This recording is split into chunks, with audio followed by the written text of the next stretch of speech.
মায়া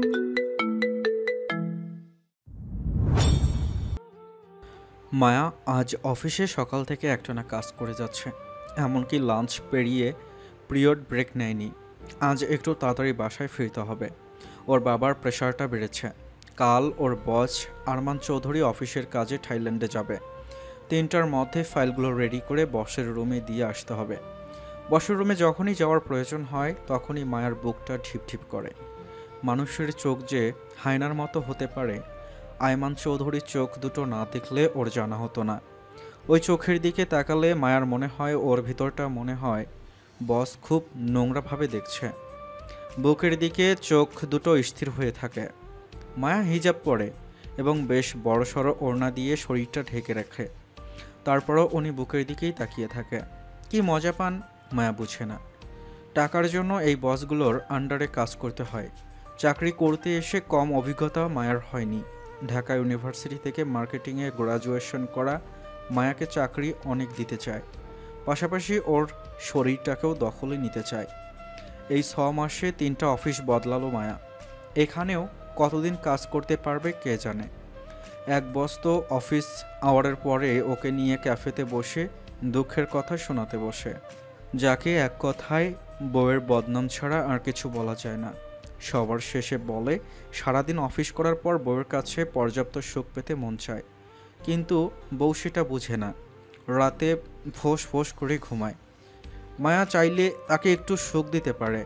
এসব কথা শোনার সাথে সাথে মায়া কল্পনায় বসের শরীরে এক দলা থুথু ছিটিয়ে দেয়। মায়া 5 ফুট 4 ইঞ্চি লম্বা। এক বস তো ওকে দেখে বলে, লম্বা মেয়ে হলে সব কিছু মাপ মতোই হয়। কথাটা শোনার সাথে সাথে মায়ার বমির উদ্রেক হয়। সেই মুহূর্তে বসের মুখে বমিগুলো ফিক্কা মারতে মন চায়। মোবাইলের শব্দে নিজের ভাবনা থেকে ফিরে আসে মায়া। মোবাইল স্ক্রিনে তাকিয়ে দেখে ওর মা ফোন দিয়েছে। হ্যালো আম্মু, আব্বুর শরীরের কি অবস্থা? প্রেশার কমেনি, মনে হচ্ছে হাসপাতালে নিতে হবে রে মা। ঠিক আছে, আমি তাড়াতাড়ি বাড়ি আসার চেষ্টা করবো আম্মু। কম্পিউটারে একটানা কাজ করার পর মায়ের মাথাটা কেমন ঝিমঝিম করছে, কিন্তু উপায় নেই। দ্রুত ফাইলগুলো বসের কাছে বুঝিয়ে দিয়ে ওকে বাসায় ফিরতে হবে যে। আজকে তো মাসের 20 তারিখ, হাতে তেমন টাকা পয়সাও নেই। আব্বুকে হসপিটালে নিয়ে গেলে কিছু টাকা তো লাগবে। দেখা যাক, ফাইল দেওয়ার সময় বসের থেকে কিছু টাকা চেয়ে নিব। সামনের মাসে বেতন থেকে কেটে নিতে বলবো। দেয়াল ঘড়ির দিকে তাকিয়ে দেখে বেলা 3টা বাজে। ফাইলগুলো নিয়ে বসের রুমের কাছের দরজার দাঁড়িয়ে মায়া বলল, আসতে পারি স্যার? হ্যাঁ আসুন। মায়া ভিতরে এসে ফাইলগুলো বুঝিয়ে দিয়ে বলল, স্যার, আমার বাবার শরীরটা খুব একটা ভালো নেই। হাই প্রেশার অনেক বেড়েছে। ওনার ডায়াবেটিস আছে, সেই সাথে সিকেডিও আছে। আব্বুকে হসপিটালে নিতে হবে, আমার কিছু টাকার দরকার ছিল। অসুস্থ মানুষ অসুস্থ থাকবে, এটাই স্বাভাবিক। এটা নিয়ে এত অস্থির হবার কিছু নেই। আপনি তো ডাক্তার নন যে বাড়ি গিয়ে মুহূর্তেই বাবার সমস্ত রোগ সারিয়ে তুলবেন। আর টাকার দরকার আছে, সমস্যা নেই, অ্যাকাউন্ট সেকশনে গিয়ে আমার কথা বলে নিয়ে নিন। কিন্তু অফিস থেকে আজ তাড়াতাড়ি যাওয়া হবে না।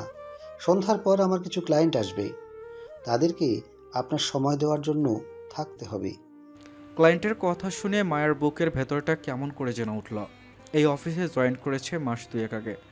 অফিসের হাবভাব এখনও পুরোপুরি বুঝে উঠতে পারেনি। তবুও সাহস করে বসকে বলল, স্যার, আমি না গেলে আব্বুকে হসপিটালে নিয়ে যাওয়া যাবে না।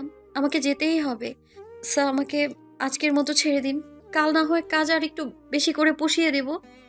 মায়ের কথা শুনে বস খুব বিশ্রীভাবে হাসলেন। তারপর চিবিয়ে চিবিয়ে বললেন, কাল তো ক্লায়েন্ট আসবে না, ওদের আজকে আসার কথা। আপনি আমার পার্সোনাল সেক্রেটারি, আপনি চলে গেলে কিভাবে হবে? আপনার মায়ের বিকাশ নাম্বার আছে? হ্যাঁ। ওনার নাম্বারে টাকা পাঠানোর ব্যবস্থা করুন। মায়া বসের ক্যাবিন থেকে বেরিয়ে আসে।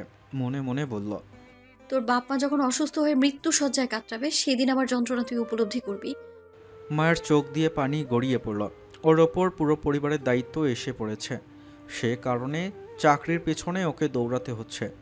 অথচ ওর বয়সী অনেক মেয়েরা বাবা মায়ের আঁচলের নিচে নিশ্চিন্তে জীবনযাপন করছে।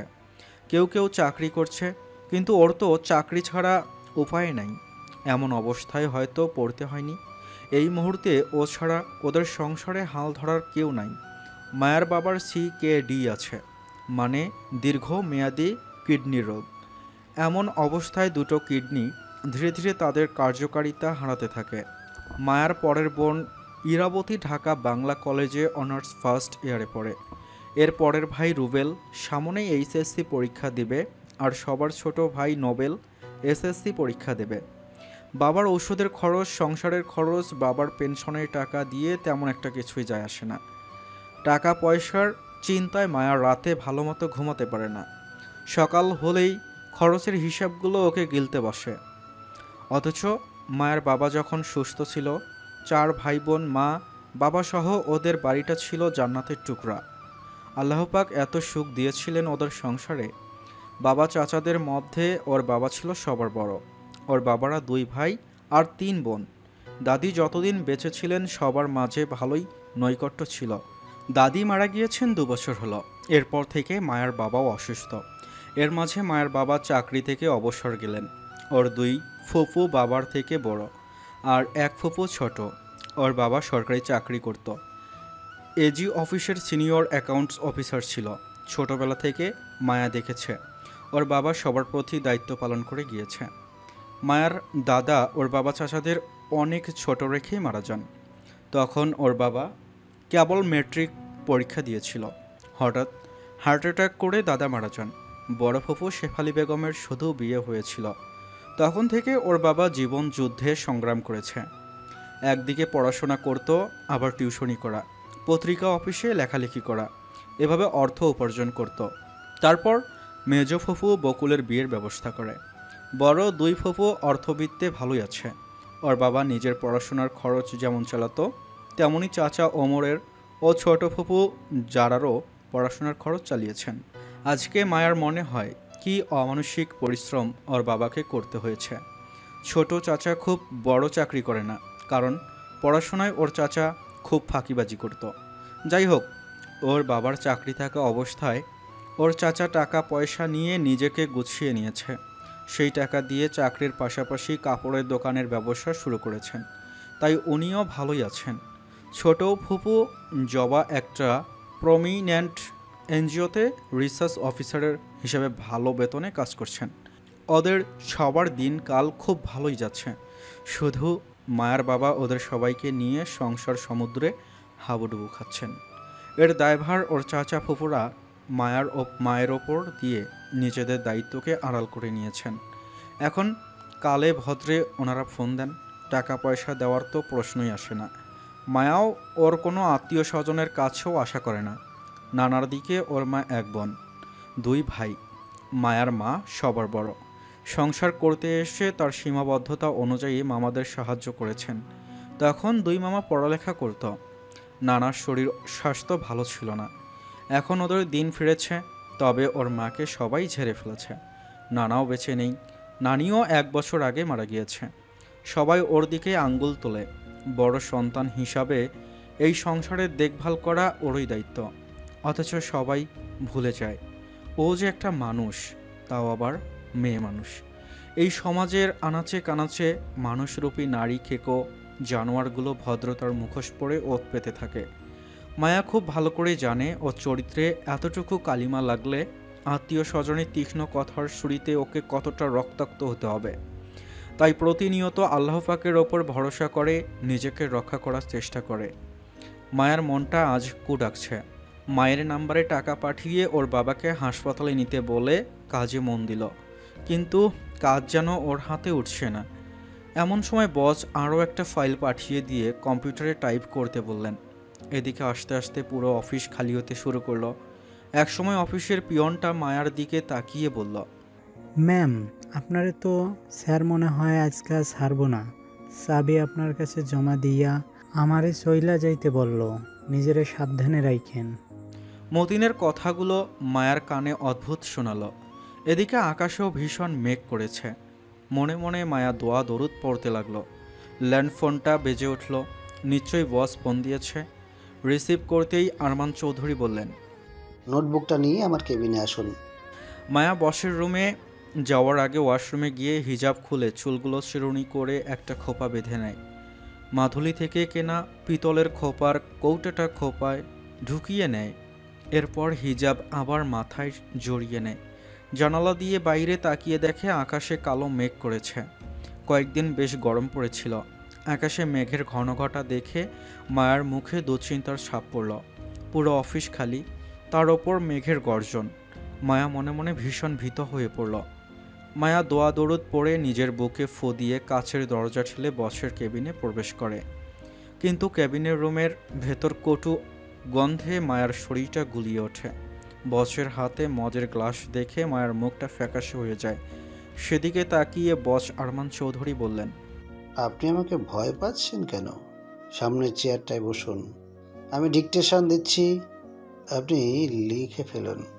বসের কথাগুলো জড়িয়ে আসছে। মায়ের ভয়টা বাড়তে লাগলো। তারপর ও মনে মনে দোয়া পড়ে আল্লাহকে স্মরণ করে বসের মুখোমুখি চেয়ারটায় বসলো।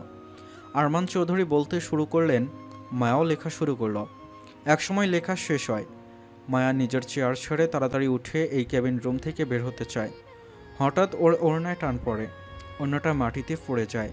তুলতে গিয়ে দেখে ওর ওড়নার কোনাটা বসের জুতোর নিচে আটকে আছে। বস ওর সামনে দাঁড়িয়ে আছে। তার মানে ওড়নাটা উনি টান দিয়ে মাটিতে ফেলেছেন। মায়া ওড়নাটা টেনে বের করার চেষ্টা করেছে। ওর চেষ্টা দেখে শয়তানটা বিভৎসভাবে হাসতে লাগলো। এরপর বলল, এত তাড়া কিসের? বাইরে এখন তুমুল ঝড় বৃষ্টি হচ্ছে, কিভাবে যাবেন? তার চেয়ে আমার সাথে না হয় একটু সময় কাটান। মায়া কেঁদে কেঁদে বলল, আপনি আমার সাথে এমন কেন করছেন স্যার? আমি তো কিছুই বুঝতে পারছি না। আমার ওড়নাটা ছাড়ুন। বাইরে তখন শুরু হয়েছে মুষলধারে বৃষ্টি। মায়া বুঝতে পারছে ওর সমূহ বিপদ। চিৎকার দিয়েও তেমন কোনো লাভ হবে না। বৃষ্টির শব্দে ওর চিৎকার কেউ শুনতে পাবে না। মদের শেষ চুমুকটা দিয়ে গ্লাসটা টেবিলে রেখে দুহাত দিয়ে মায়াকে হ্যাঁচকা টান মেরে দাঁড় করিয়ে বুকের সাথে শক্ত করে ধরে শয়তানটা বলে, কেন ছটফট করছেন? কিছুটা সময় আমার সাথে থাকুন। এই ঝড় বৃষ্টি রাতে কিভাবে যাবেন? তাছাড়া রাস্তায় ওত পেতে থাকা শিয়াল কুকুররা আপনাকে ছিঁড়ে ছিঁড়ে খাবে। চলুন, আমরা পাশের রুমটায় গিয়ে শুয়ে শুয়ে একটু রোমান্সের ঝড় তুলি। বসের মুখ থেকে মদের গন্ধে মায়ের বমির উদ্রেক হয়। মায়া মনে মনে বলে, তুই নিজে কি শয়তান? তুই তো ওদের থেকে কোনো অংশে কম না। এরপর নিজেকে ছাড়ানোর আপ্রাণ চেষ্টা করতে লাগলো। আর কাঁদতে কাঁদতে অনেক অনুনয় বিনিময় করে বলতে থাকে, স্যার, আপনি আমার আমার কোনো ক্ষতি করবেন না প্লিজ। আমায় অসম্মানিত করবেন না, আল্লাহ সইবে না। আরমান চৌধুরী মায়াকে আরও শক্ত করে জড়িয়ে ধরে হাসতে হাসতে বলে, আপনি কোনটাকে অসম্মানিত বলছেন? বরং আপনাকে আমি আমার লেভেলে নিয়ে আসতে চাই। আপনি শুধু একটু সহযোগিতা করুন, দেখবেন তরতর করে আপনি শুধু উপরের সিঁড়িতে উঠে যাবেন। আপনার একটু সহযোগিতায় অসুস্থ বাবার ভালো চিকিৎসা হবে, বোনের ভালো বিয়ে হবে, ভাই দুটো লেখাপড়া চালিয়ে নিতে পারবে। এরপর মায়ার বুকের দিকে তাকিয়ে বলেন, এত সুন্দর মাখনের মতো ফিগার আপনার, যে কোনো পুরুষের মাথা ঘুরে যাবে। এটাকে কাজে লাগান। দুনিয়া তো এটাতেই ঘায়েল হচ্ছে। আমাকেও আপনার ওই দুটো টিপে ধরতে দিন, আমি খেয়ে দেখি কেমন টেস্ট। মায়া এবার ধস্তাধস্তি শুরু করলো। কিন্তু শয়তানটার সাথে পেরে উঠছে না। শয়তানটা ওকে জড়িয়ে ধরার চেষ্টা করছে আর বলছে, বুনো ঘোড়া বাগে আনার তৃপ্তি আলাদা। জোর করে মায়ার ঠোঁটে ঠোঁট ডুবাতে গেলে মায়া বাধা দেয়। আরমান চৌধুরী ও রেগে গিয়ে কষিয়ে মায়াকে চড় মারে। মায়া মেঝেতে পড়ে যায়। এরপর আরমান চৌধুরী মায়াকে পাজা কোলা করে অফিস রুমের লাগোয়া বিশ্রাম কক্ষে খাটের ওপর ছুঁড়ে মারে। এক টান দিয়ে মায়ার জামার সামনের কিছুটা অংশ ছিঁড়ে ফেললেন। মায়ার হিজাবটা টান দিয়ে খুলে ফেলে। চুলগুলো ঝড়ে বিধ্বস্ত ফসলের ক্ষেতের মতো ছড়িয়ে মুহূর্তে ওর কপালে ছড়িয়ে পড়ে। চুল খোপার কাটার কারণে পিছনে কিছু চুল তখনও আটকে ছিল। মায়া হাত পা ছুঁড়তে লাগলো, কিন্তু আরমান চৌধুরীর সাথে পেরে উঠছে না। এরপর আরমান চৌধুরী সাপের মতো হিস হিস করে বললেন, মাগি, তোর তেজের আগুন আজকে আমি চিরতরে নিভিয়ে দেব। এরপর নিজের দুর্গন্ধযুক্ত মুখটা মায়ের মুখের কাছে জোর করে নিতেই মায়া নিজের খোপা থেকে পিতলের মোটা কাঁটাটা ডান হাত দিয়ে বের করে শয়তানটার মাথায় সুচালো অংশ দিয়ে আঘাত করতে থাকে। সাথে সাথে শয়তানটা ব্যথায় কুকিয়ে ওঠে ওকে ছেড়ে দেয়, আর ক্ষত স্থান দিয়ে দরদর করে রক্ত বের হয়ে বেড কভারটা ভিজিয়ে যায়। মায়া আর এক মুহূর্ত সময় নষ্ট না করে ওড়নাটা নিয়ে নিজেকে ভালোমতো ঢেকে নিয়ে অফিস থেকে বের হয়ে দিক বিদিক জ্ঞান শূন্য হয়ে এই ঝড় বৃষ্টি মাথায় নিয়ে হাইওয়ে রাস্তা ধরে দৌড়াতে শুরু করে। মিরপুর বেড়িবাঁধের হাইওয়ে রাস্তার পাশে ছিল মায়ার অফিস। ঘুটঘুটে নিকশ কালো অন্ধকারে মায়া হাইওয়ের পথ ধরে ঊর্ধ্বশ্বাসে দৌড়াতে থাকে। যেভাবে হোক ওকে বাড়ি পৌঁছাতে হবে। বৃষ্টির পানির স্রোত ওর পায়ে ধাক্কা খেয়ে এমন শব্দ করছে মনে হচ্ছে কেউ ওর পিছনে আছে। ঝড়ে আহত ডানা ভাঙ্গা পাখির মতো ও একবার পিছন ফিরে তাকালো। মেঘের গর্জনে বিদ্যুতের আলোয় মনে হলো তাই তো, এ এক মানুষের অবয়ব ওর পিছু নিয়েছে। অতিরিক্ত মানসিক চাপে মায়ার দৃষ্টিভ্রম হতে লাগলো। নদীর পাশের গাছগুলোয় বাতাসের তোড়ে অদ্ভুত শব্দ হতে লাগলো। মনে হলো কেউ যেন আর্তনাদ করছে। ও একবার পিছলে গিয়ে হাইওয়ের রাস্তায় হোঁচট খেয়ে পড়ে যায়। আবির চৌধুরী ঢাকা শহরের নামকরা বিজনেস আইকন, আজ পঞ্চগড় থেকে ঢাকা ফিরছে। ওখানে কিছু টি এস্টেট আছে, সেটা ভিজিটে গিয়েছিল।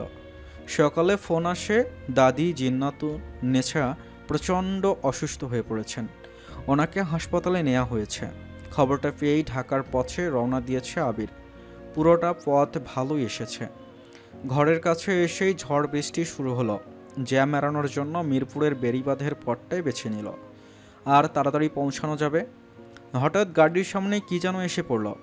শক্ত ব্রেক কষে BMW কারটা আবির চৌধুরী থামিয়ে দেয়। আবির প্রথমে প্রচণ্ড রেগে যায়, আর একটু হলে বড় কোনো বিপদ ঘটে যেতে পারত। তারপর ধীরে সুস্থে পরিস্থিতি বোঝার চেষ্টা করে। বলা যায় না ডাকাতে দলের লোক হতে পারে। এদিকে প্রচণ্ড মানসিক চাপ আর এতটা পথ দৌড়ানোর ফলে মায়ার শরীরের সমস্ত শক্তি নিঃশেষ হয়ে আসে। সে উঠে দাঁড়াতে পারে না। আবির গাড়ি থেকে নেমে মায়ের নিকটে চলে আসে। তখন বৃষ্টির ঝাপটও কিছুটা কমেছে। বিরক্ত হয়ে মায়াকে বলল, এভাবে ঝড় বৃষ্টির মধ্যে কি খদ্দের পাওয়া যায়? এমন জঘন্য কথা শুনে মায়া হু হু করে কেঁদে উঠে বলল, আপনি আমাকে যে ধরনের মেয়ে ভাবছেন আমি আসলে ওই ধরনের মেয়ে নই। আমার বড় বিপদ, আমাকে একটু দয়া করে বাড়ি পৌঁছে দেবেন প্লিজ। যদিও আবিরের জীবনে দয়া মায়া বলে কিছু নেই। ছোটবেলা থেকে এমন এক পরিবেশে বড় হয়েছে, সেখানে দয়া মায়ার স্থান ছিল না। তবে মেয়েটার কণ্ঠ আজ ওকে আলোড়িত করল। সে সময় বিদ্যুতের আলোয় মেয়েটাকে এক পলক দেখার সুযোগও হয়। বলতেই হবে মেয়েটা অসম্ভব সুন্দরী। মায়াকে উঠে দাঁড়াতে আবির সাহায্য করে। এরপর ওর পাশের সিটের দরজাটা খুলে দেয়। মায়া গাড়িতে উঠে বসল। আবির স্টিয়ারিংয়ে বসে গাড়ি স্টার্ট দিল। এরপর মায়াকে মিরপুর 1 নম্বরে আনসার ক্যাম্পাসের গলিতে নামিয়ে দেয়। মায়া আবিরকে ধন্যবাদ জানিয়ে বাড়ির পথে হাঁটা দেয়। এদিকে সালেহা বেগম বিকাল থেকে মেয়ের মোবাইল বন্ধ পাচ্ছেন। অফিসের রিসিপশনেও ফোন দিয়েছেন, কিন্তু কেউ টেলিফোন রিসিভ করছে না। আল্লাহ পাকের কাছে সমানে দোয়া করে যাচ্ছেন তিনি, মেয়েটার যেন কোনো বিপদ না হয়। যাক, তাও ভালো মায়ার বাবাকে নিয়ে হাসপাতালে যেতে হয়নি। স্থানীয় ডাক্তার এসে ঔষধ দিয়ে গেছেন, ঘুমের ঔষধও দিয়েছে। এখন ঘুমিয়ে পড়েছেন। সালেহা বেগমের টেনশন দেখে রুবেল এসে বলল, এত চিন্তা করো না আম্মু, আপু ঠিক এসে পড়বে। এদিকে ইরার শরীরটাও ভালো নেই, মাথাটা নাকি শুধু ঘোরে, কিছু খেতেও পারছে না। ইরার আবার কি হলো কে জানে। এসব নানা চিন্তায় সালেহা বেগমের খুব অস্থির লাগছে। ডোর বেলটা বেজে উঠল। সালেহা বেগম দৌড়ে গিয়ে দরজা খুলে দেখে বিধ্বস্ত অবস্থায় আলুথালু হয়ে দাঁড়িয়ে আছে মায়া। জামার সামনের অংশ ছেঁড়া দেখে সালেহা বেগম আঁতকে উঠিয়ে বললেন, তোর এই হাল কি করে হলো? আর মোবাইল বন্ধ রেখেছিস কেন? বাস থেকে নামতে গিয়ে হোঁচট খেয়ে পড়ে গিয়েছিলাম, মোবাইলে চার্জ শেষ হয়ে গিয়েছিল। কিন্তু মায়ার কথা সালেহা বেগমের পুরোপুরি বিশ্বাস হলো না। বুকের ভেতরটা যেন কেমন করে উঠল। মেয়েকে ওয়াশরুমে গিয়ে ভেজা পোশাক দ্রুত বদলাতে বললেন। মায়া ফ্রেশ হয়ে এসে ওর মাকে বলল, আব্বুকে ডক্টরের কাছে নাওনি? নিব কিভাবে? বিকেল থেকে ঝড় বৃষ্টি শুরু হলো, সে কারণে হাসপাতালে যেতে পারিনি। তবে মোড়ের ওষুধের দোকানটা থেকে রুবেল ডাক্তারকে ডেকে এনেছিল, উনি ওষুধ দিলেন, পাশাপাশি ঘুমের ওষুধ দিয়েছেন। ওষুধ খাওয়ার পর প্রেশারটা একটু কমেছিল। ঘুমের ওষুধ খেয়ে ঘুমিয়ে পড়েছে। মায়া ওর বাবার ঘরে গিয়ে দেখে আসলো ওর বাবার মুখটা কি সুন্দর নিষ্পাপ লাগছে। মার প্রচণ্ড খিদে লেগেছে। কিচেনে গিয়ে ভাত বেড়ে খেয়ে নিজের রুমে এসে দেখে ইরা বিছানায় পড়ে আছে। চোখ মুখ খুব ফ্যাকাশে লাগছে। মায়া ওর দিকে তাকিয়ে অবাক হয়ে বলল, তোকে এমন লাগছে কেন? আপু, আমি কোনো কিছু খেতে পারছি না, সব কিছু কেমন যেন কৌন্ধ লাগছে। তাহলে তো ডক্টরের কাছে যেতে হবে। জন্ডিস হলো কি না কে জানে। মায়া এরপর ছোট ভাইদের ঘরে গিয়ে দেখে রুবেল পড়ছে, কিন্তু নবেল ঘুমিয়ে পড়েছে। মায়া একটু বিরক্ত হয়ে রুবেলকে বলল, সামনে ওর এসএসসি এক্সাম, এভাবে ঘুমালে পরীক্ষা তো ডাব্বা মারবে, ওকে ডেকে দে।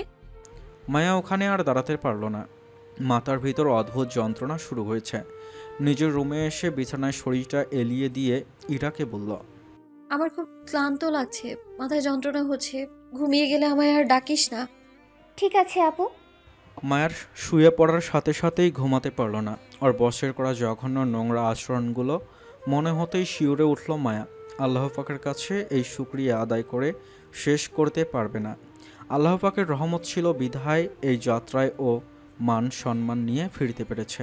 না, ওই অফিসে আর নয়, আবার নতুন চাকরি খুঁজে নিতে হবে। কিন্তু এভাবে লড়াই করে আর কতদিন নিজেকে রক্ষা করতে পারবে? আল্লাহ পাকের কাছে মনে মনে প্রার্থনা করেই বলল, না, ওই অফিসে আর নয়, আবার নতুন চাকরি খুঁজে নিতে হবে। কিন্তু এভাবে লড়াই করে আর কতদিন নিজেকে রক্ষা করতে পারবো আমি? আমাকে একটা উপায় বের করে দাও মাবুদ, আমি যে আর পারছি না। আজ অনেক দিন পর মায়ার অর্ণবের কথা মনে পড়ল। ওকে অর্ণব ভালোবাসতে চেয়েছিল, কিন্তু মায়া ওকে ফিরিয়ে দিয়েছিল। ফিরিয়ে না দিয়ে যে ওর কোনো উপায় ছিল না। মায়া ছাড়া ওদের পরিবারের হাল ধরার কেউ নেই। যদিও অর্ণব অপেক্ষা করতে চেয়েছিল, কিন্তু মায়া নিষেধ করে দিয়েছে। অর্ণবও এক বুক অভিমান নিয়ে ফিরে গিয়েছে। বিদেশে পিএইচডি করতে পাড়ি জমিয়েছে। মায়া আজ বুঝে কেন অর্ণব এত তাড়াতাড়ি দেশ ছাড়ল। মায়ার উপেক্ষা অর্ণব মেনে নিতে পারেনি, ওর অহংবোধে লেগেছিল। সে কারণে এক আকাশ অভিমান নিয়ে চলে গিয়েছে। এছাড়া মায়ার হাতে কিছু ছিল না। কতদিন অপেক্ষায় রাখবে? মায়ার দায়িত্ব শেষ কবে হবে ও তো নিজেই জানে না। শুধু শুধু একটা মানুষের জীবন নষ্ট করার অধিকার ওর নেই। তার থেকে দুজনের পথ আলাদা হয়ে যাওয়াটা মনে হয় একদিক থেকে ভালোই হয়েছে। অর্ণব ওর বাবা মায়ের একমাত্র সন্তান। সমাজের উচ্চবিত্তে ওদের বাস। সেখানে মায়ের মতো নিম্ন মধ্যবিত্ত পরিবারের মেয়েকে ওর বাবা মা মেনে নিতে নাই পারেন। সে কারণে মায়ার মনে হয়েছিল ওর আর অর্ণবের সম্পর্কটা একদম অসম সম্পর্ক। যত তাড়াতাড়ি মায়া এই সম্পর্ক থেকে বের হতে পারবে ততই কষ্ট কম হবে। তবে অর্ণবকে ফিরিয়ে দিয়ে ওর যে কষ্ট হয়নি এ কথা ঠিক নয়, বরং এক বুক অভিমান নিয়ে অর্ণব যেদিন দেশ ছেড়ে চলে যায় সেদিন মায়াও এয়ারপোর্টে ছুটে গিয়েছিল। অর্ণবের এক বন্ধুর কাছে ওর যাওয়ার দিনক্ষণ জেনে নিয়েছিল। দূর থেকে যখন মায়া দেখেছে অর্ণব এয়ারপোর্টের ভেতর ঢুকে গেছে, সাথে সাথে মায়ার বুকের ভেতর একরাশ শূন্যতা ছড়িয়ে পড়েছিল। ওর সে সময় মনে হয়েছিল এই পৃথিবীর কোথাও ওর কেউ নেই। এক নিষ্প্রাণ ধরনীর বুকে মায়া পাথরের মূর্তির মতো দাঁড়িয়েছিল। যতক্ষণ অর্ণবকে দেখা গিয়েছে ততক্ষণ ও দেখেছিল। এক সেকেন্ডের জন্য চোখের পলক ফেলেনি। এরপর উদ্ভ্রান্তের মতো কতক্ষণ হেঁটে বেরিয়েছিল। হাউমাউ করে কেঁদে মনের কষ্টগুলো দূর করার চেষ্টাও করেছে। পাশাপাশি নিজেকে এই বলে সান্ত্বনা দিয়েছিল, প্রেম ভালোবাসা আমার জন্য নয়, কারণ পরিবারের বড় সন্তান হয়ে আমি কোনোদিনও পারবো না স্বার্থপরের মতো শুধু নিজের সুখ খুঁজে নিতে। তাছাড়া আমার পরিবারের দায়িত্ব নেওয়ার মতো আমি ছাড়া আর কেউ নেই। যদিও অর্ণব বলেছিল মায়ার সাথে ওর ওই দায়িত্ব পালন করবে, মায়া রাজি হয়নি। মায়া কখনো নিজের দায় অন্যের ওপর চাপিয়ে নিজেকে তার কাছে দায়বদ্ধ করে রাখতে চায়নি। অর্ণবের ভাবনা থেকে মাথা থেকে ঝেড়ে ফেলতে চাইল, কেননা দেখা যাবে ও শুধু ভাবনার অতলে তলিয়ে যাবে। তাছাড়া আজ যে অভিজ্ঞতা ওর হলো, এরপর ওই অফিসে যাওয়ার প্রশ্নই আর আসে না। যেভাবে কাঁটাটা দিয়ে ওই শয়তানটাকে আঘাত করেছে, এরপর ওকে যদি সামনে পায় তাহলে কি ঘটতে পারে মায়া তা ভাবতেও চায় না। মায়ার মাথায় ভীষণ যন্ত্রণা হচ্ছে। ইরাকে লাইটটা অফ করে দিতে বলল। একটু ঘুমালে হয়তো মাথার ব্যথাটা কমে যেতে পারে। মায়া মোবাইলটা অফ করে রাখল, যাতে অফিসের কেউ ওর সাথে যোগাযোগ করতে না পারে। একসময় মায়ের চোখে ঘুম নেমে আসলো। ও আজ একটা অদ্ভুত স্বপ্ন দেখল। মায়া একাকী সমুদ্রের তীরে হাঁটছে। ঢেউগুলো এসে ওর পা ছুঁয়ে দিচ্ছে। হিমশীতল ঠান্ডা পানিতে হেঁটে বেড়াতে বেশ লাগছে। হঠাৎ ওর পা চোরাবালিতে আটকে যায়। ও যেন ক্রমে অতলে তলিয়ে যেতে লাগলো। বাঁচাও বাঁচাও বলে চিৎকার করছে, কিন্তু মায়াকে সাহায্য করতে কেউ এগিয়ে আসছে না। অথচ চারপাশে প্রচুর মানুষ নিজেদের মতো করে হাসি আনন্দে মত্ত থাকছে। হঠাৎ একজন বলিষ্ঠ পুরুষ এসে মায়াকে সেই চোরাবালি থেকে উঠিয়ে নিয়ে আসে। মায়ার ঘুমটা ভেঙে যায়। তবে স্বপ্নের মধ্যে মনে ওই মানুষটা ওর খুব পরিচিত কাছের একজন মানুষ। কিন্তু অর্ণব নয় সেটা। ও নিশ্চিত, কারণ অর্ণবের প্রতি ওর যে অনুভব সেটা সে স্বপ্নে উপলব্ধি করেনি। একটু পরেই ফজরের আজান শোনা যায়। মায়া বিছানা থেকে নেমে ওয়াশরুমে গিয়ে ফ্রেশ হয়ে অজু করে আসে। ফজরের নামাজ আদায় করে বারান্দায় গিয়ে বসল।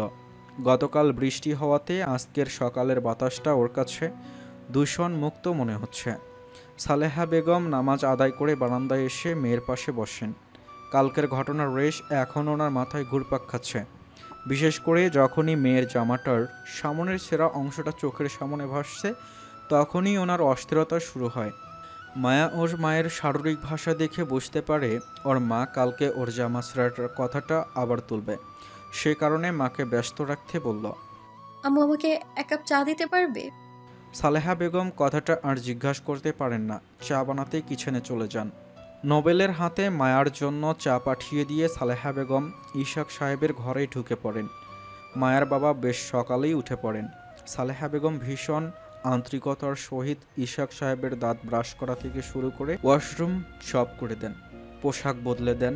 এরপর নাস্তা খাইয়ে দিয়ে হাই প্রেশারের ঔষধ, কিডনির ঔষধ খাইয়ে দেন। পরম যত্নে সালেহা বেগম স্বামীর সেবা করেন। নোবেলের হাত থেকে চায়ের পেয়ালা হাতে নিয়ে সাথে সাথে কাপে চুমুক দেয় মায়া। গত 2 দিন আগে চাকরির বিজ্ঞপ্তির পত্রিকা কিনে এনেছিল, কিন্তু ওর দেখা হয়নি।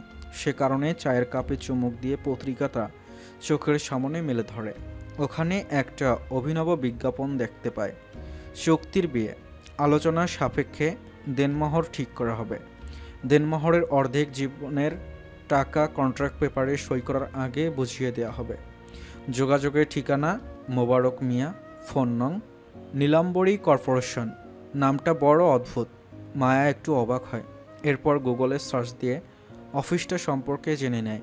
অনেক ধরনের কাজের সমন্বয়ে এই প্রতিষ্ঠান গড়ে উঠেছে। ব্রেক্স থেকে শুরু করে বেকারি, গার্মেন্টস ফ্যাক্টরি, অনেক স্কুল মাদ্রাসাও ওই প্রতিষ্ঠানের সাথে জড়িত। এক কথায় বিশাল অফিস। মায়ার একটু ভয় হতে থাকে, আবার কোনো এলো জলে না জানি ডুবে যেতে হয়। তারপর সাহস সঞ্চয় করে অফিসটাতে ফোন দেয়। মোবারক মিয়া নামে একজনের সাথে কথা হয় মায়ার। যদিও মুখ ঢাকা, মুখোশের দুনিয়ায় মানুষ চেনা কঠিন। তারপর গলার স্বরে মনে হলো লোকটা ভদ্র। মনে মনে মায়া ভাবে আজই দেখা করতে যাবে। এর সাথে বড় অঙ্কের অর্থের ব্যাপার আছে। তাছাড়া সংসারের দায় মেটাতে এই মুহূর্তে মায়ের টাকার খুব দরকার। মায়া দুপুরের খাবার খেয়ে 2টোর সময় রেডি হওয়ার জন্য রুমে আসে। ইরাবতী আজও কলেজে যায়নি। ওকে নিয়ে মায়ের খুব চিন্তা হচ্ছে। ইরার চলাফেরাটা খুব একটা সুবিধার নয়। মেয়ে বন্ধুর থেকে ওর ছেলে বন্ধু সংখ্যা বেশি। খেয়ে এসে ইরা বিছানায় একটু শুয়েছে। হঠাৎ শোয়া থেকে লাফ দিয়ে উঠে বাথরুমে গিয়ে হর হর করে বমি করে দেয়। যা খেয়ে সে সব পেট থেকে বের হয়ে দেয়। মায়াও দৌড়ে গিয়ে ইরাকে ধরে রাখে, যদি আবারও মাথা ঘুরে পড়ে যায়। কিন্তু মায়ের খুব টেনশন হতে থাকে। বমি করা শেষ হলে ইরাকে নিয়ে এসে বিছানায় শুইয়ে দেয়। এরপর বাথরুমে স্যাভলন মিশিয়ে পানি ঢেলে দেয়। তা না হলে গন্ধ ছড়াবে। না, আর অপেক্ষা করা ঠিক হবে না। কালই ইরাকে ও ডাক্তারের কাছে নিয়ে যাবে। এদিকে আবার ওকে 4টার মধ্যে বনানীতে পৌঁছাতে হবে। হাত মুখ ধুয়ে ঘরে এসে কাভার থেকে লক্ষণৌ স্টিচের সাদা কালো সতীর সালোয়ার কামিজ পরে বের করা হয়। মাথায় কালো রঙের হিজাব পরে ওড়নাটা দিয়ে পুরো শরীর ভালো করে ঢেকে নিল। চোখে কাজল পরল আর ঠোঁটে হালকা পিঙ্ক কালারের লিপস্টিক লাগালো। মায়াকে রেডি হতে দেখে ইরা জিজ্ঞাসা করল, আপু, এই দুপুরবেলা সাজুগুজু করে কোথায় যাচ্ছ? একটা ইন্টারভিউ দিতে যাচ্ছি। দোয়া করিস, যা হয় তা যেন ভালোর জন্য হয়। মায়া এরপর ইরার কাছে এসে ওর মাথায় হাত বুলিয়ে দিয়ে বলল, ইনশাআল্লাহ, চিন্তা করিস না, কাল তোকে ডক্টরের কাছে নিয়ে যাব। মায়া ওর মায়ের কাছ থেকে বিদায় নিয়ে 2টোর সময় বাসা থেকে বেরিয়ে একটা সিএনসি নিয়ে বনানী কবরস্থানের দিকে রওনা দেয়। আজকেও আকাশটা মেঘলা করেছে, রাস্তায় বেশ জ্যাম। সংসারের জাতাকলে পড়ে মায়া আজ যে সিদ্ধান্ত নিয়ে বের হয়েছে তার ভবিষ্যৎ কী হবে ও জানে না, কিংবা জানতেও চায় না। কারণ বর্তমানের চাহিদাটাই ওর কাছে এখন প্রকট হয়ে পড়েছে। এই চুক্তির বিয়েতেও রাজি হতে মায়া আজ ছুটে চলেছে। নিজেকে কতটা ছোট মনে হচ্ছে তা শুধু ওই জানে। তবে মানুষরূপী বিভিন্ন দানবের লোলাপু উল্লাসের শিকার হওয়ার থেকে এই চুক্তির বিয়েটাকে তার একরকম মন্দের মধ্যে ভালো মনে হয়। মায়া তো জানে ওর ওই জীবনটা নিঃসঙ্গ পথিকের মতো, একটা কাঁটা দিয়ে মোড়ানো পথ, ওকে একলা হেঁটে যেতে হবে। পা দুটো রক্তাক্ত হবে, সেখানে মলম লাগানোর কেউ থাকবে না, কিংবা প্রখর রৌদ্রতাপে কখনো হাঁটতে হবে। রবিকরের প্রখর আলোয় হয়তো মাথার টালু ফেটে যাবে, কিন্তু ছাতা ধরার মানুষ পাবে না, কারণ ওর জীবনের এই যুদ্ধটা ওর একার। কালকের ঘটনা ওকে এখনও তাড়া করে ফিরেছে। আজকে আবার নসিবে কি লেখা আছে ও জানে না। ফোনটা বেজে উঠল। মোবারক মিয়া ফোন দিয়েছে। যদিও নাম্বার সেভ করা নেই, তবে শেষের 3টা অক্ষর মায়া মনে রেখেছে, 394। সে কারণেই বুঝতে পারল মোবারক মিয়া ফোন দিয়েছে। ফোনটা রিসিভ করতেই ওপাশ থেকে বলে উঠল, ম্যাম, আপনি এখন কোথায় আছেন? কাল শীতে আছি, চিন্তা করবেন না, আমি সময় মতো চলে আসব। মায়া ঠিক 4টা বাজার 10 মিনিট আগে ওই অফিসটাতে পৌঁছে যায়। 10 মিনিট এসির ওয়েটিং রুমে বসে বাতাস খেয়ে আবির চৌধুরীর কাছে সাক্ষাৎকার দিতে কাছের দরজার কাছে গিয়ে দাঁড়িয়ে বলল, আসতে পারি? Yes, coming. কাছের দরজা ঠেলে ভেতরে ঢুকতেই মায়ের দিকে আবিরের দৃষ্টি আটকে গেল। প্রথম দেখাতেই আবিরের হৃদয়ে ভালো লাগা বিরাজ করতে লাগলো। সাদা রঙের জমিনে কালো সুতো দিয়ে হাতের কাজ করা কামিজ গায়ে জড়িয়েছে মায়া। কালো রঙের জমিনে সাদা সুতো দিয়ে হাতের কাজ করা দোপাট্টা দিয়ে মাথায় কাপড় দিয়ে নিজেকে জড়িয়ে নিয়েছে। কালো রঙের সালোয়ার আর পায়ে স্লিপার। মায়ের চোখ দুটো বেশ ভাসা ভাসা, তাতে কাজলের প্রলেপ এঁকেছে। শ্বেত শুভ্রতায় এক ধরনের পবিত্রতা মেয়েটার সারা অঙ্গে ছড়িয়ে পড়ছে। মায়া যে অসম্ভব সুন্দরী এতে কোনো সন্দেহ নেই। সিপসিপে গড়ন বেশ লম্বা, তবে দেহের সৌন্দর্য থেকে মুখের শিশুসুলভ সারল্য আবিরকে মুগ্ধ করেছে বেশি। মেয়েটার চেহারার মধ্যে এক ধরনের দুঃখবোধ লুকিয়ে আছে। সেদিকে তাকিয়ে আবিরের মনে হলো, আচ্ছা, মেয়েটার দুঃখ কি আমার দুঃখ কষ্টের থেকেও বেশি? তবে মেয়েটার কণ্ঠস্বর বেশ পরিচিত মনে হলো। মায়া খুব অস্বস্তি বোধ করছে। করারই কথা, অপরিচিত একজন পুরুষ লোক যদি এভাবে তাকিয়ে থাকে তাহলে সবার অস্বস্তি হওয়ারই কথা। তবে বলতেই হবে, আবির চৌধুরী দেখতে আকর্ষণীয়। জিম করা পেটানো শরীর, বেশ উঁচু লম্বা, মাথার চুলগুলো পরিপাটি করে আঁচড়ানো, চোখে রিমলেস চশমা, পুরো অবয়বে আভিজাত্যর জ্যোতি ছড়িয়ে আছে।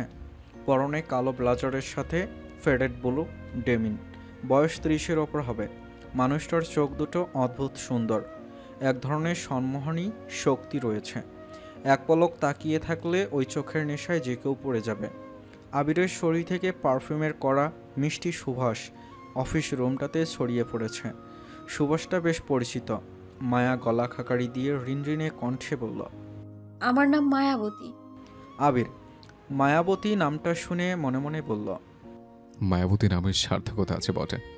এরপর মায়ার দিকে তাকিয়ে নিজের সামনের সোফাটার দিকে আঙ্গুলি নির্দেশ করে বলল, বসুন।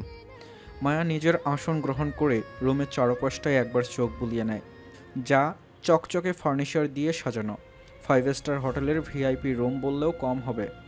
এত বিত্ত বৈভবের মাঝেও একরাশ শূন্যতা আর এক আকাশ সমান কষ্ট নিয়ে আবিরের বসবাস। ওর জীবনের পরিস্থিতি ওকে ঘর সংসারে আকৃষ্ট করেনি। তাই তো 34 বসন্ত পার হয়ে গেলেও বিয়ের প্রতি ওর কোনো আকর্ষণ জন্মায়নি। তবে এই বৃদ্ধ মানুষটার কথা আবির ফেলতে পারেনি, যেই মানুষটা আজ 30 বছর ধরে এই সম্পত্তিটা আগলে রেখেছেন। নীলাম্বরী কোম্পানিকে ওই মানুষটা আন্তর্জাতিক কোম্পানিতে পরিণত করেছেন। ভীষণ আল্লাহভীরু মানুষ, সৃষ্টিকর্তার ওপর অগাধ বিশ্বাস, সততা আর কঠোর পরিশ্রমের ফসল এই কোম্পানি। অফিসের পিয়নটা 2 কাপ কফি টেবিলে দিয়ে গেল। আবির 1 কাপ হাতে তুলে নিয়ে মায়াকে আর 1 কাপ নিতে বলল। মায়াও একটু ক্লান্ত লাগছিল। শরীরটাকে সচল রাখতে মায়া কফির কাপে চুমুক দেয়। আবির 1 সিপ নিয়ে মায়ার দিকে তাকিয়ে বলে, আপনি কন্ট্রাক্ট পেপারটা ভালো করে পড়েছেন? জি পড়েছি। সাইন করতে কোনো আপত্তি নেই তো? আমার কিছু কথা ছিল। বলুন, আমারও কিছু কথা আছে। আপনার বলা শেষ হলে আমি বলবো। আমি বলতে চাইছিলাম যে আপনি যেহেতু দিনমোহর দিয়ে বিয়ে করতে চাচ্ছেন, সেক্ষেত্রে কন্ট্রাক্ট ম্যারেজে না গিয়ে স্বাভাবিকভাবে বিয়ে করতে পারেন। এরপর যতদিন ইচ্ছে আপনি বিয়ের বন্ধনে আবদ্ধ থাকলেন। যেদিন মনে হবে আপনার এই বন্ধন থেকে মুক্ত হওয়া দরকার, সেদিনই মুক্ত হয়ে যাবেন। তাছাড়া মায়া কথা শুনে আবির মনে মনে বলল। মেয়ে তো হেব্বি শেয়ানা। তারপর কারণটা আবির জানতে চাইল। তাছাড়া কি? আপনি তো অর্ধেক দেনমোহর ডিল সই হওয়ার সাথে সাথেই দিয়ে দিবেন, আর বাকিটা আমার দাদি জেনাতুন নেসা চৌধুরীর মৃত্যুর পর পাবেন। এক্স্যাক্টলি, মানে হায়াত মুহূর্তের কথা তো আমরা কেউ বলতে পারবো না, তাই না? আসলে আপনাকে আমি বিয়ে করতে বাধ্য হয়েছি দাদির কারণে। ডাক্তার বলেছেন দাদির আয়ু মাত্র 1 বছর খানেক। ওনার কোলন ক্যান্সার ধরা পড়েছে। আমার বিয়ে, ঘর, সংসার এসব ভালো লাগে না। শুধু দাদির কথা রাখতেই বিয়ে করার সিদ্ধান্ত নিয়েছে। তা না হলে দাদি আমাকে কোনো সম্পত্তি দিবে না, সব ট্রাস্ট করে দেবেন। মায়া মনে মনে বলল। দাদির কথা রাখতে উনি বিয়ে করতে রাজি হয়েছেন, আবার কদিন পর বলবেন দাদির কথা রাখতে বাচ্চা পয়দা করবেন। সুতরাং মায়া মনে মনে সিদ্ধান্ত নিয়ে ফেলে কন্ট্রাক্ট ম্যারেজ ওহ যাবে না।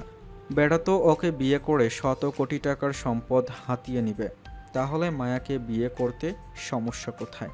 এমন তো নয় যে সে হার হাবাতে বিয়ে করে বউয়ের খরচ জোগাতে পারবে না। মায়াকে নীরব থাকতে দেখে আবির বলল। আপনি কি আমার কথা বুঝতে পারছেন? না পারার তো কিছু নেই। আপনি তো হিব্রু ভাষায় কথা বলছেন না, খাঁটি বাংলা ভাষায় বলছেন।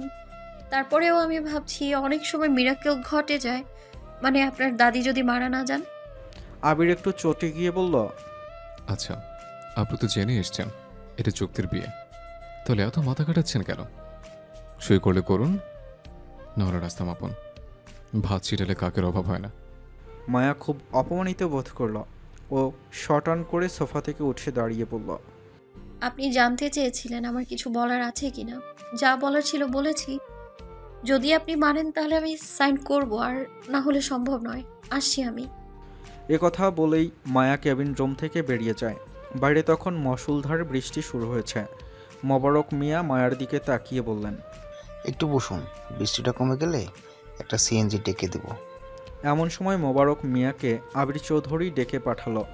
কাছে দরজা ঠেলে ভেতরে ঢুকতেই আবির বলল। এই তো হেব্বি শেয়ানা মেয়ে। কন্ট্রাক্ট ম্যারেজ উনি রাজি নন। উনি কি বলেছে স্যার? দিনমোহর দিয়ে যেহেতু বিয়ে হবে, সে কারণে কন্ট্রাক্ট ম্যারেজ করে কি লাভ? বরং স্বাভাবিকভাবে বিয়ে হলে আমার যতদিন ইচ্ছে সংসার করব, আর মন না ছিল ডিভোর্স দিয়ে দেব। মোবারক কিছুক্ষণ চুপ থেকে বলল। স্যার, যদি অভয় দেন তাহলে একটা কথা বলতে পারি। হ্যাঁ বলো। উনি কিন্তু কথাটা খারাপ বলেনি। দাদিমা কবে মারা যাবেন তার তো দিনক্ষণ ঠিক নাই। সে কারণে স্বাভাবিকভাবে বিয়ে হলে আপনি নিশ্চিন্ত থাকতে পারবেন। আর এর আগে যদি দাদিমা মারা যান, আপনি ওনাকে তৎক্ষণাৎ ডিভোর্স দিয়ে দিবেন। ইতিমধ্যে আমি খোঁজখবর নিয়ে দেখেছি, ওনাদের পরিবারটা খুব ভদ্র। 4 ভাই বোনের মধ্যে উনি সবার বড়। বাবা শয্যাশায়ী, মা গৃহিণী। সুতরাং আপনার জন্য কোনো বিপদের কারণ হবে না। মাথার উপর শক্তপোক্ত অভিভাবক নেই। যখন ইচ্ছা তখন ডিভোর্স দিলে কারো কাছে জবাবদিহিতার প্রয়োজন নেই। কথাগুলো আবির চৌধুরীর পছন্দ হলো। উনি মোবারক মিয়াকে দেখতে বললেন মায়া চলে গিয়েছে কিনা। মোবারক মিয়া মাথা নাড়িয়ে বলল, ম্যাম যায়নি, বৃষ্টি হচ্ছে বলে ওনাকে বাইরে বসিয়ে রেখেছি। ওদিকে মায়াও একটু বিপাকে পড়ে গেল। ভেবেছিল আবির চৌধুরীকে বুঝিয়ে ও যদি স্বাভাবিক বিয়েতে রাজি করাতে পারত, তাহলে এককালীন অনেকগুলো টাকা হাতে পেত। মায়ার মনটা খুব খারাপ হয়ে যায়। বৃষ্টিটা কমে আসতেই অফিস থেকে বেরিয়ে উবার করল আর মনে মনে বলল, এমনি হাতে একদম টাকা পয়সা নেই, তার উপর এক গাদা খরচটা উবারে হয়ে গেল, এক গাদা টাকা খরচ। ওদিকে ইরাটা কেন যেন আজ 2 দিন ধরে বারবার বমি করছে। ওকে ডক্টর দেখাতে হবে, বাবার ওষুধ কিনতে হবে, বাসার জন্য আনাজপাতি কিনতে হবে, রুবেলের এসএসসির ফর্ম ফিল আপের টাকা জমা দিতে হবে, নোবেলের 3 মাসে স্কুলের বেতন বাকি আছে। না দিতে পারলে টেস্ট পরীক্ষা দিতে পারবে না। কি যে করবে মায়া কিছুই বুঝে উঠতে পারছে না। নিজেকে খুব অসহায় লাগছিল। এমন সময় পিছন দিকে কে যেন ডাকলো। মায়া ম্যাম একটু দাঁড়ান। মায়া পিছন ফিরে তাকিয়ে দেখে আবির চৌধুরীর অ্যাসিস্ট্যান্ট মোবারক মিয়া। মনে মনে মায়া একটু বিরক্ত হয়, ওবার চলে এসেছে, আর উনিই বা কেন এভাবে রাস্তায় চিৎকার করে ওকে ডাকছে। ভ্রু কুচকে দাঁড়িয়ে জিজ্ঞাসা করলো, এভাবে মাঝ রাস্তায় আমার নাম ধরে চেঁচাচ্ছেন কেন? সরি ম্যাম, স্যার আপনাকে ডাকছেন, প্লিজ একটু আসুন। আমার উবার চলে এসেছে। সমস্যা নাই, আমি ড্রাইভার সাহেবের সাথে কথা বলে দিচ্ছি। আপনি একটু অফিসে যান, মনে হয় ভালো কিছু একটা হবে। আবির ওর অফিস রুমের কাছের দেয়াল দিয়ে বৃষ্টি স্নাত বিকেলটা দেখছিল। দেয়ালের ওপাশ থেকে থরে থরে কৃষ্ণচূড়া ফুল ফুটে আছে। দুটো শালিক কৃষ্ণচূড়ার ডালটায় বসে নিজেদের চৌচু দিয়ে সোহাগ বিনিময় করছে। মায়া আবারও অফিসে ফিরে আসলো। একটু ইতস্তত করে কাছের দরজা ঠেলে ভেতরে রিনরিনে কণ্ঠে বলল, আসতে পারি? আবির পিছন ফিরে মায়ার দিকে তাকিয়ে বলল, আসুন। মায়া ভিতরে আসার সাথে সাথে মোবারক মিয়া চলে আসলেন। আবির না তাকিয়ে মোবারক মিয়াকে বলল, মোবারক, ডিলের পেপারসগুলো নিয়ে আসো। এরপর আবির চৌধুরী নিজের চেয়ারে বসে মায়াকে তার মুখোমুখি চেয়ারটায় বসতে বলল। ততক্ষণে মোবারক মিয়া চুক্তিপত্র এনে মায়ার সামনে এনে দেয়।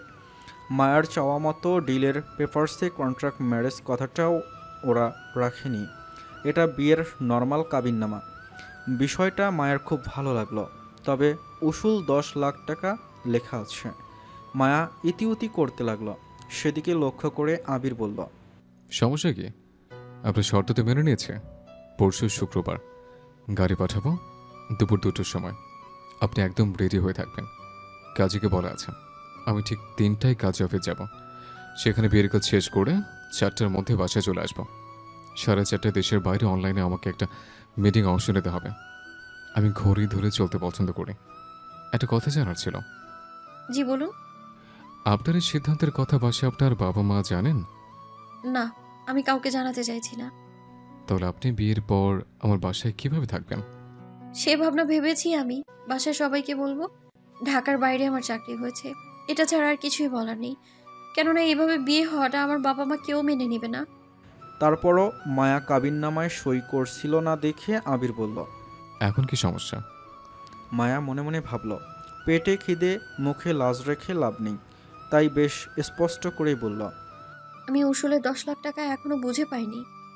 আবির বেশ তাচ্ছিল্য নিয়ে বলল, টাকা নিতে সমস্যা নাই, শুধু চুক্তির বিয়েতে সমস্যা। বিজ্ঞাপনে দুটো বিষয় উল্লেখ ছিল। যদি চুক্তির বিয়েতে রাজি হন তাহলে আপনাকে 10 লাখ টাকা দেওয়া হবে, অথচ আপনি সেই শর্তে রাজি হলেন না। কিন্তু বিজ্ঞাপনে উল্লেখিত টাকাটা নিতে সমস্যা নেই। আবিরের কথাগুলো মায়ার শরীরে কাটার মতো ফুটল। তবুও কথাগুলো হজম করে নিয়ে মায়া বলল, টাকার খুব প্রয়োজন বলেই এসেছি, যেমন আপনার আমাকে প্রয়োজন। প্রত্যাখ্যান করে চলেই তো যাচ্ছিলাম, আপনি ডেকে আনলেন বলেই তো আসলাম। অন্য সময় হলে আবির এই মেয়ের মুখে ঝামা ঘষে দিত, কিন্তু এখন সেটা সম্ভব নয়। পরিস্থিতি এমন দাঁড়িয়েছে যে তাকে কিল খেয়ে কিল হজম করতে হচ্ছে। এরপর নিজের ড্রয়ার থেকে 10 লক্ষ টাকা বের করে মায়ার হাতে ধরিয়ে দিল। টাকাগুলো গুনে নিয়ে মায়া বিয়ের কাবিননামায় ও স্টাম্পে সই করে দিয়ে বলল, তাহলে ওই কথাই রইল, আমি ঠিক 3টার দিকে পরশু বাসা থেকে বের হয়ে আনসার ক্যাম্পের দিকে মেইন রোডে পৌঁছে যাব। মেয়েটাকে আবিরের কেন যেন খুব চেনা চেনা মনে হচ্ছে। মায়ার মুখের দিকে তাকিয়ে ভাবছে এই মুখ সে কোথাও দেখেছে। মনের কথাটা চেপে না রেখে একসময় উগরে দিয়ে বলল, আপনাকে আমি কোথায় যেন দেখেছি। মায়ার মনে পড়েছে কাল এই লোক ওকে লিফট দিয়েছিল। ওর কেন যেন মনে হলো কালকের কথা লোকটাকে জানিয়ে দেওয়া উচিত, পরে যদি আবার কোনো ঝামেলায় পড়তে হয়। সে কারণে মায়া ঠোঁটের কোণায় হাসির আভাস এনে বলল, আপনার স্মরণ শক্তি বেশ প্রখর, ঠিক ধরেছেন। কাল আপনি আমাকে ঝড় বৃষ্টির সময় লিফট দিয়েছিলেন।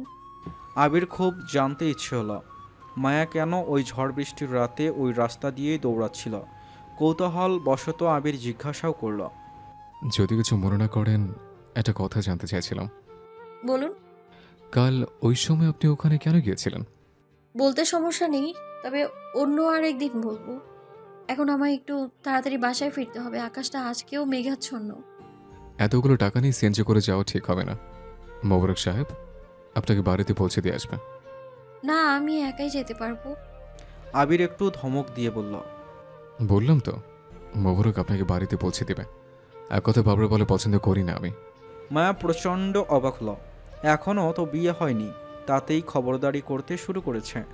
তবে এখন আর কথা বাড়াতে ইচ্ছা করলো না। এতগুলো টাকা যখন নিয়েছে, কিছুটা হলেও আবির চৌধুরীর কাছে দায়বদ্ধ হয়ে পড়েছে। যাক, আবির চৌধুরী মোবারক মিয়াকে ডেকে মায়াকে বাড়িতে পৌঁছে দিতে বলল। মায়া মোবারক মিয়ার পিছু পিছু চলে গেল। অফিসের বাইরে এসে মোবারক BMW গাড়ির দরজা খুলে মায়াকে মাঝের সিটটাতে বসতে বলল। ড্রাইভারের পাশের সিটে মোবারক মিয়া বসার সাথে গাড়ি স্টার্ট দিল রফিক মিয়া। মায়া গাড়িতে উঠেই কনফার্ম হলো কাল রাতে এই গাড়িতে করে ও বাসায় ফিরেছে। এরপর রফিক মিয়া মোবারক মিয়ার দিকে তাকিয়ে বলল, কোথায় যাব? মোবারক মিয়া মায়ের কাছে পুরো ঠিকানা জানতে চাইল। মায়া পুরো ঠিকানাটা বলল, কিন্তু ওদের গলিতে এত বড় গাড়িটা ঢুকলে আর কোনো যানবাহন চলাচল করতে পারবে না। সে কারণে মায়া মোবারক মিয়াকে বলল, মিরপুর 1 নম্বর আনসার ক্যাম্পের সামনে আমি নেমে পড়বো। বাসা পর্যন্ত গাড়িটা নেওয়া যাবে না? ঠিক আছে, আমি আপনাকে বাড়িতে পৌঁছে দেব। সন্ধ্যা হয়ে গেছে, একা যাওয়া ঠিক হবে না ম্যাম। মায়াও কোনো উচ্চবাচ্য করল না। আসলে এতগুলো টাকা সাথে আছে, সুতরাং মোবারক মিয়া গেলে মন্দ হয় না। গাড়ি থেকে নামার সময় রুবেল মায়াকে দেখে ফেলল। একটু অবাক হলো। ওর বোন এত বড় চাকরি তো করে না যে BMW গাড়িতে করে বাড়িতে ফিরবে। ও দূর থেকে মায়াকে ফলো করতে লাগলো। আরও অবাক হয়ে দেখলো সাদা মার্কা একটা লোক ওকে ম্যাডাম ম্যাডাম করে মুখে ফেনা তুলছে। মায়াকে বাড়িতে পৌঁছে দিয়ে মোবারক মিয়া চলে গেলেন। মায়া ঘরে ঢুকতেই ওর মা একটু বিরক্ত হয়ে বললেন, কী রে, তোর ফোন বন্ধ ছিল কেন? মায়ার মনে পড়ল আবিরের অফিসে ঢোকার সময় মোবাইলটা সুইচ অফ করে রেখেছিল, কিন্তু তারপর আর চালু করা হয়নি। একটা বিশেষ কাজে ব্যস্ত ছিলাম, সেই কারণেই মোবাইলটা অফ ছিল। কী কাজ? আমার ইন্টারভিউ ছিল আজ। আম্মু, আমার চাকরি হয়েছে, এখন আপাতত ঢাকার বাইরে পোস্টিং হবে। বছর খানিক কাজ করার পর ঢাকায় চলে আসতে পারবো। সে সময় রুবেল বাসায় ঢুকে বলল, ওটা কি তোমার বসের গাড়ি আপু? না, আমাদের অফিসের গাড়ি, তবে বসই ব্যবহার করেন। রাত হয়েছে বলে বাসায় পৌঁছে দিয়ে গেল। বেতন কত আপু? মায়া মুচকি হেসে বলল, বেতন জানতে হবে না, তোর কি কি লাগবে জানালেই সব পেয়ে যাবি। এমন সময় নবেল এসে বলল, আপু, আমার স্কুলের 3 মাসের বেতন বাকি আছে। কাল সব পেয়ে যাবি। এরপর মায়া ওর মায়ের হাতে 1 লক্ষ টাকার বান্ডিল দিয়ে বলল, এই টাকাটা হাতে রাখো আম্মু, আমাকে শুক্রবার মানিকগঞ্জ যেতে হবে। 1 সপ্তাহের আগে তো মনে হয় না আসতে পারবো। সংসারের খরচগুলো এই টাকা দিয়ে আপাতত চালিয়ে নিও। আম্মু, ইরা কোথায়? ওর জ্বর এসেছে, সাথে বমিও হচ্ছে, মাথা তুলে বসতে পারছে না। তবে টাকার বান্ডিলটা হাতে নিয়ে সালেহা বেগম ভাবছেন, মেয়েটা কোনো খারাপ কাজে জড়িয়ে পড়েছে না তো? মায়ের মন বলে কথা, অজানা আশঙ্কায় ছটফট করে। মায়া তার মায়ের দিকে তাকিয়ে বলল, কি ভাবছো? না মানে? বুঝতে পারছি, হয়তো ভেবেছো মেয়ে কোনো খারাপ কাজে জড়িয়ে পড়লো কিনা। ইনশাআল্লাহ তুমি নিশ্চিন্তে থাকতে পারো আম্মু।